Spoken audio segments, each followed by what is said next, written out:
Hello and welcome to this episode of the platform where we host experts from the market to discuss business matters.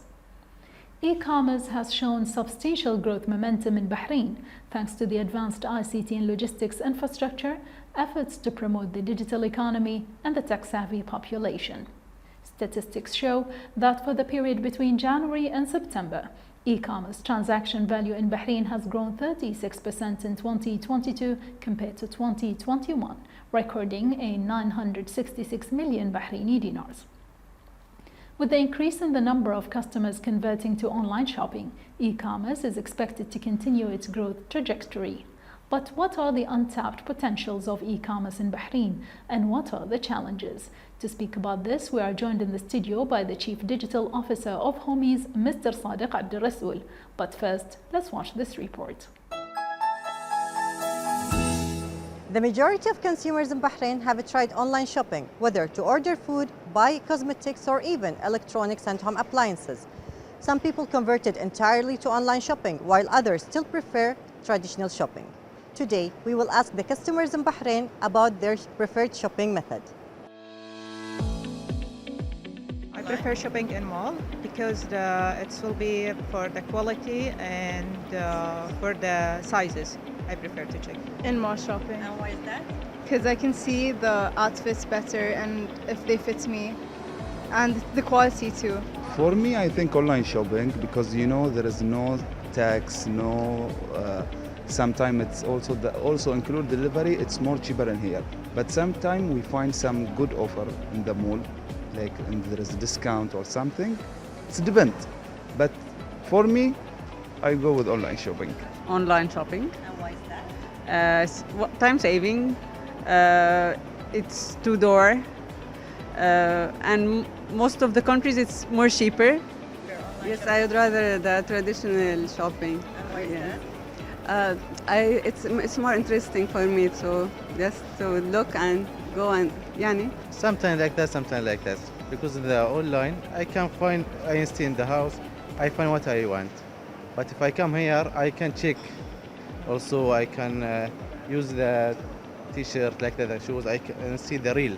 Actually, I've recently shifted to Bahrain, but when I was in India, I liked more of online shopping because you get access to more brands, more deals are there on online shopping apps. So it's a two-way thing. And here in Bahrain?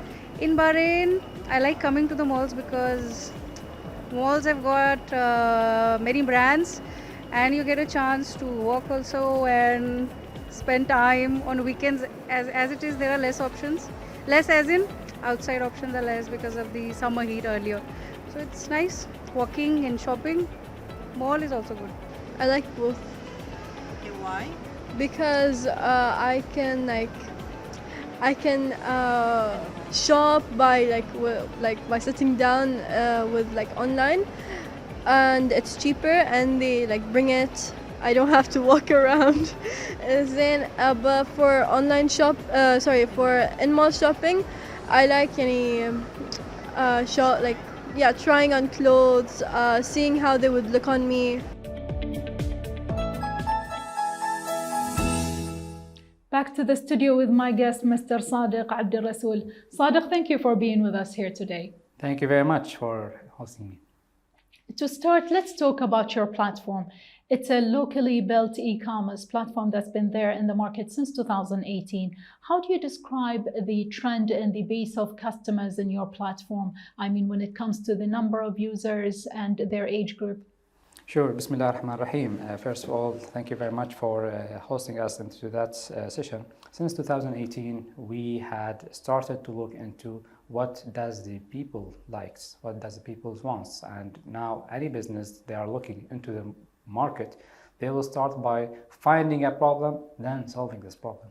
So I think the problem is quite obvious right now for everyone.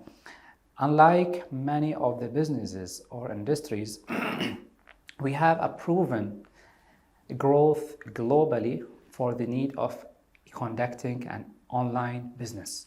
So that's where we have started.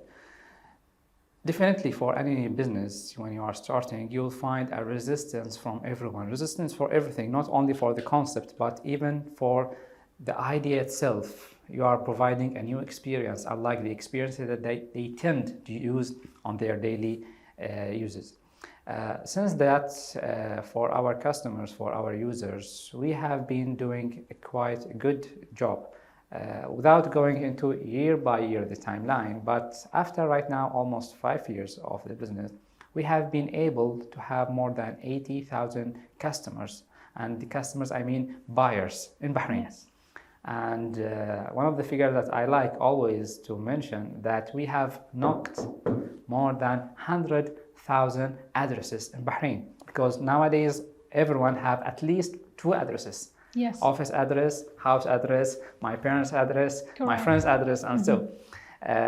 When it comes for the behavior, it's one of the most challenging, to be honest, things to be quantified or to be framed, the behavior. It's difficult to be anticipated, because when the customer is intending to open the application or the website, some prefers to do that in very early morning before going to the work. Some they are doing it like when they are in the traffic. Some they are doing it while they are doing their daily morning routine, opening a news website, opening the social media, and they are opening also shopping websites. Some they are doing it during the breaks. Some they are doing it after finishing from the work. Some That's how convenient online shopping is. Indeed. So, especially that we are talking about an experiences that it lasts and remain 24/7. Yes. It does not shut down. It does not close. So it's quite difficult, to be honest, even what they are liking, what they are doing, the products. And I think during the pandemic, COVID-19, we have seen people tends to go for products that you might not even think of that it will be trending at that particular time frame. In 2019, I remember when it's all started and it happened, the events, we called the Black Swan events, something tragic, okay? Everyone was saying it's a plague, it's a bad time to think about indulging yourself, go and think about the most necessary items to survive. And this is the preparation that we were doing. What are the essential items for people? In fact, it didn't click much.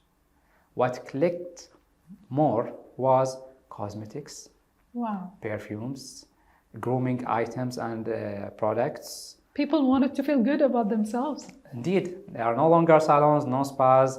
I'm in the house, I'm feeling lonely right now, I'm having all. So products that it wasn't even in the plan. In fact, not even for us, for the distributors and manufacturers, such as the washing machines.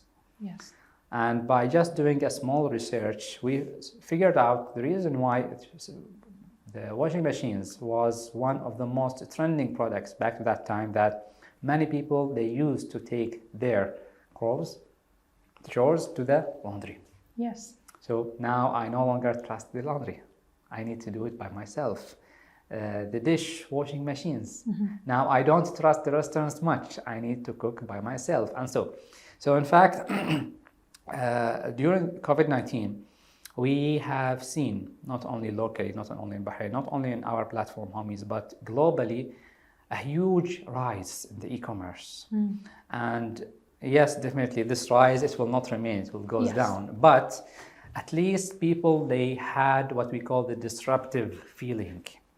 I need to have an e-commerce. I need to conduct business online, because they have seen how likely shops they have closed, how likely people they have lost their jobs, and who have sustained in the market. Yes, but beyond the pandemic, what are the most selling categories in your platform?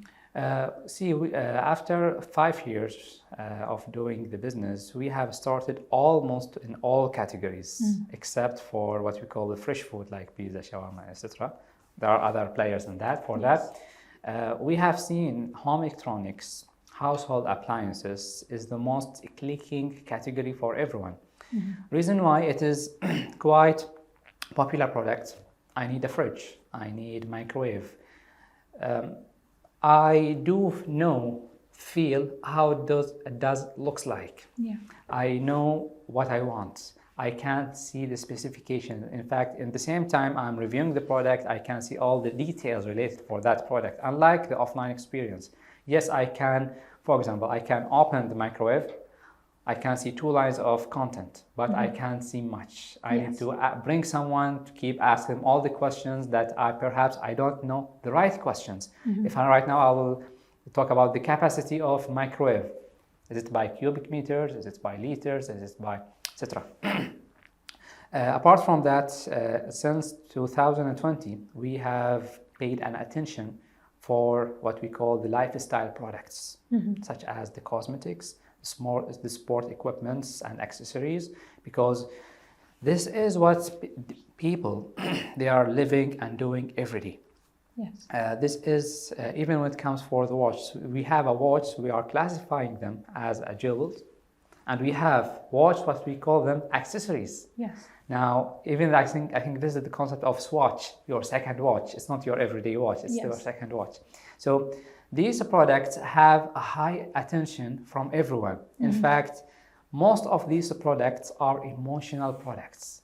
And most of the times, perhaps even the customers, they might not be in need for these products, but because it does satisfy them. And this is where the customers and then even the suppliers right nowadays, they are working. These are the main areas that we have paid attention. Of course, we have many other areas that we do have, such as grocery and so, but these areas can be easily dissolved by having an alternative options. Yes, in 2019, we were one of the 3 platforms in the entire kingdom that it has been embraced by the Ministry of Commerce for shop online through Homiez and 2 other players. But that was because only the lockdown.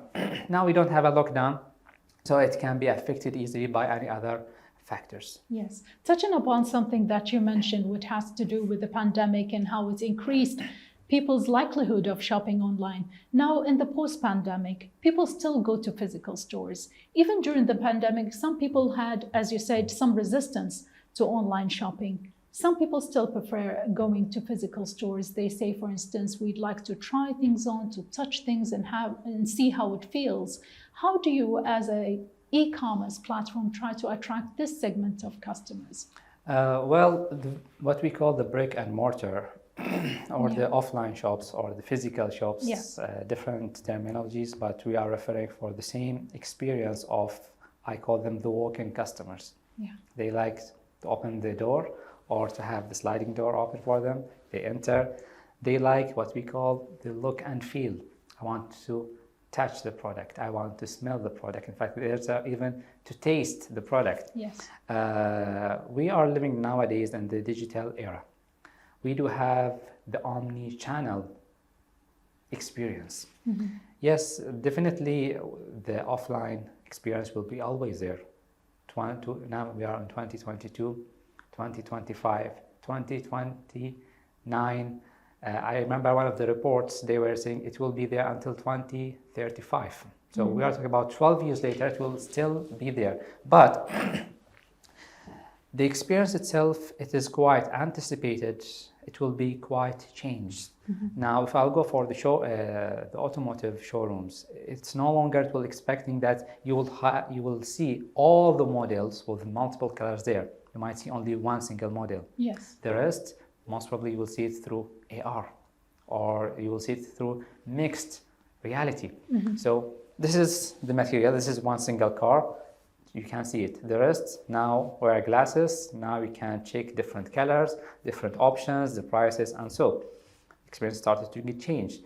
And many of the fashion retailers in Europe, specifically, I remember like Sweden, France, Netherlands, they have started to reduce the size of the showroom and to provide augmented reality options. You can try the dress by looking just to the mirror. I no longer need to the entire place.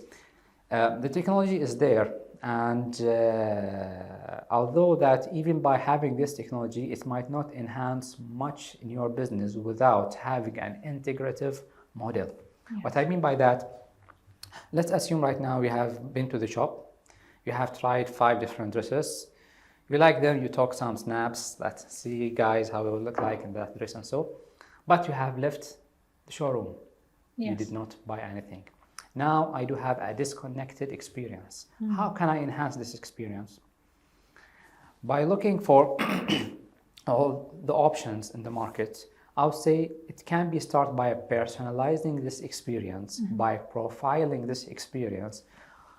Once I enter the shop, I can recognize you, or I can ask, for example, for your mobile number to load your preferences, which dresses, which colors, and so.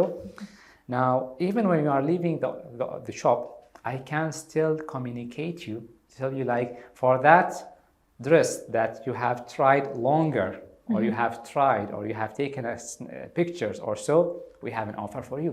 Yes. Okay, so now I have tried to make the offline experience to work alongside with the online experience. And although it might be, or it might sound a bit of a futuristic plans, but it has been started. Yes. Many of the shops, I have seen that at least in some of the neighbor countries, they have started what we call the beacon marketing. You have an application for the entire shopping mall. By just walking in the shopping mall, you will pass from some of the shops.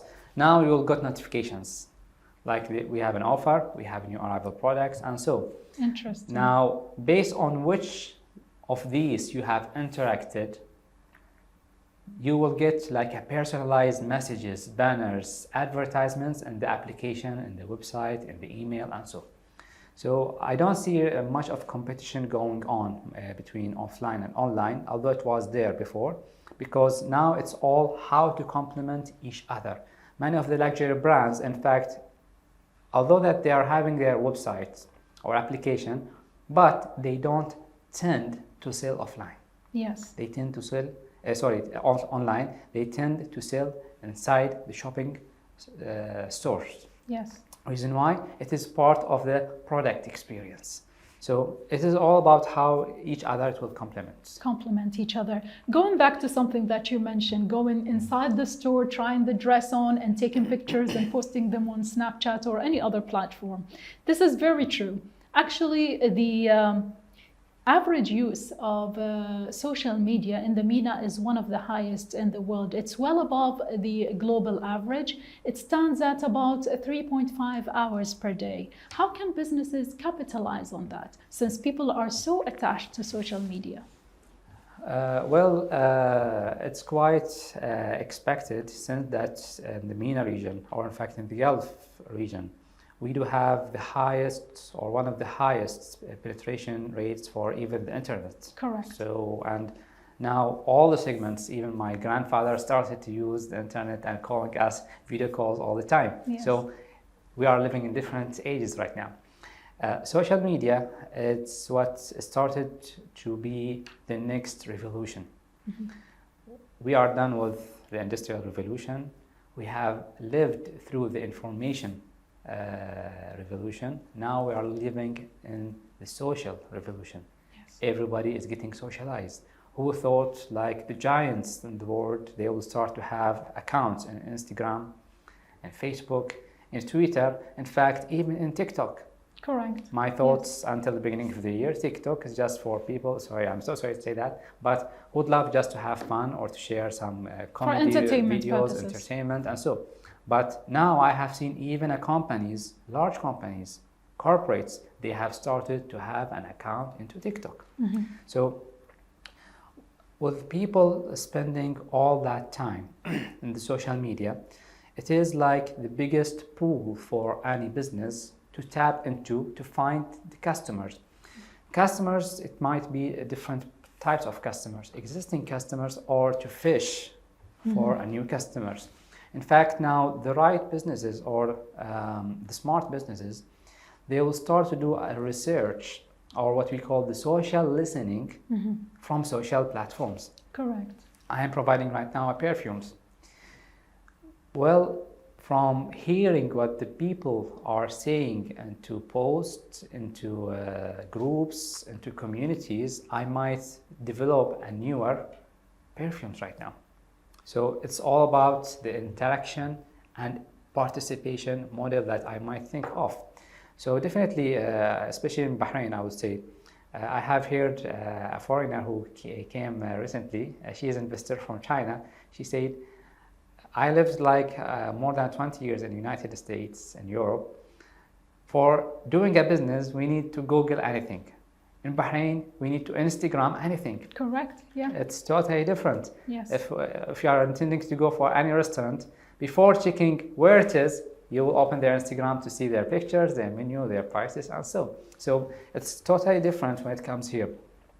And even for a platform like us, an e-commerce platform, we have tried to do our best to have a whole holistic view, picture of how to reflect the right social media postings in different platforms to the platform itself.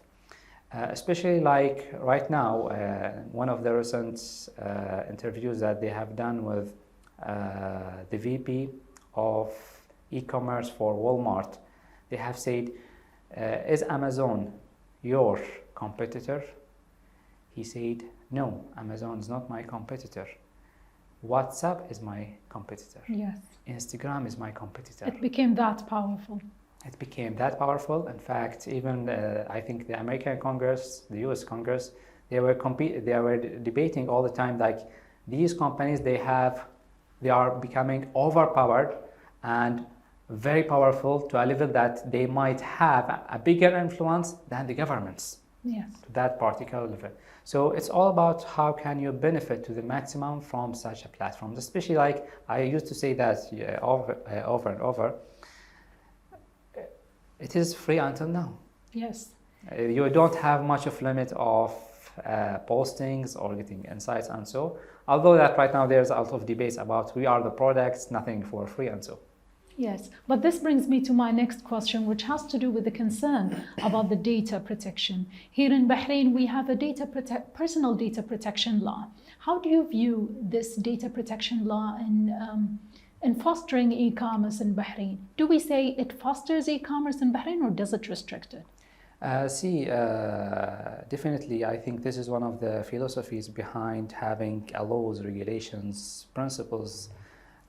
Any data or any law, what it does do is to restrict. That's what it do. But it's also, it does regulate. Mm-hmm. It makes everything better, even if you don't like it. In Bahrain, I think we were pioneers in having regulations, data policies. In fact, in 2017, when they have announced about the GDPR, the European nation, although it does not reflect for us directly, yet I have seen here they were conducting a series webinars, seminars, sessions to enlighten people, to enlighten the parties about how likely these data or these rules, it will affect the businesses, especially if you are conducting it abroad. We do have the rules, we do have the regulations, we do have what makes the businesses do better. Especially if you are right now doing an online business, the first pillar that you might think of, if I will interact with your business or your application, I need to have trust. Yes, absolutely. This is the first thing I need to do. So if I don't have any regulations, if I don't have anything that protects my customers, my data, I think there will be no such online business. Mm-hmm. Especially like I think we have here many laws, they have been initiated to protect what we call the PII, the personal identifier information. Things such as email, date of birth, your location, your email addresses, and so. I think we are doing quite good in that particular area.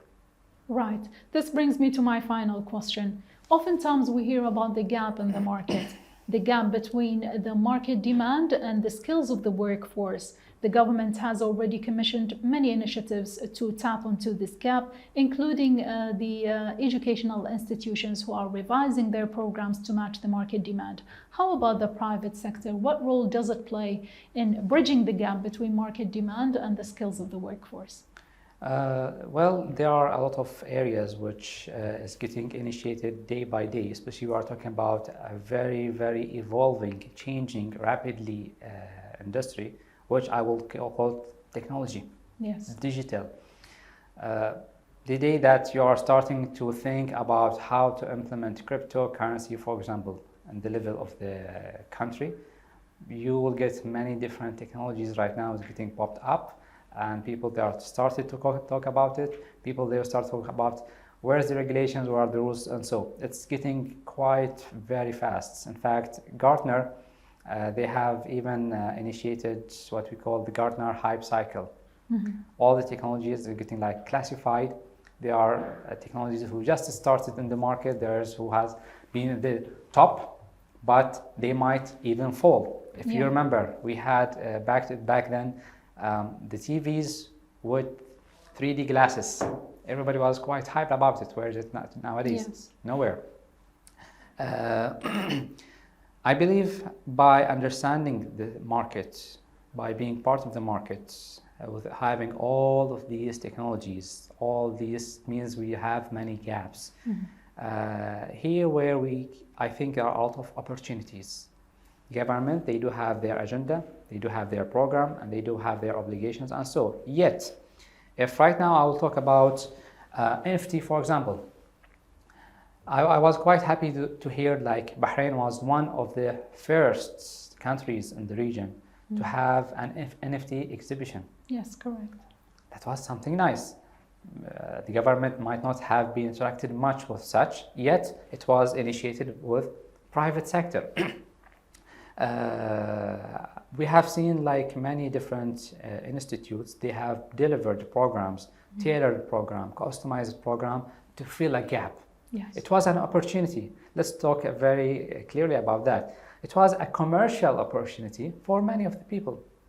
So why not to think even in such area? And for us, for example, for quite long time, internally with my people in the office, we were like complaining why we don't have much of people aware about e-commerce, practitioners of e-commerce. Until that moment we said, okay, why we don't be a solution for that? Here where we have started and we have launched the initiative of training 100 Bahrainis on e-commerce. We have started that on July and it's still ongoing program. After a while, we have started having a demands for the productive families, or what they call them, the micro SMEs. They are doing well, but they are sort of working in a silos. Now, I know there's the Ministry of Labor, there's the Ministry of Social Development, the Ministry of Commerce, but why we don't work together and to provide a solution? Yes. And here we have started to have the initiative with one of the societies to incubate 50 productive families. We will incubate them in our office, and we will start teach them, train them on the e-commerce. At the same time, we will learn what are their challenges, how to overcome them, and how to move them, to take them from being a micro SMEs to an actual CR, an actual shop. Let them grow, and let us all, as a Bahrainis, as a community, as a market, benefit out of these efforts. So it's a win-win situation. It's win-win for all parties. Yes. Well, to conclude, I would like to thank you, Mr. Sadeq Abdulrasool, for joining us in the studio. And thank you, dear viewers, for watching. And until I see you in another episode of The Platform.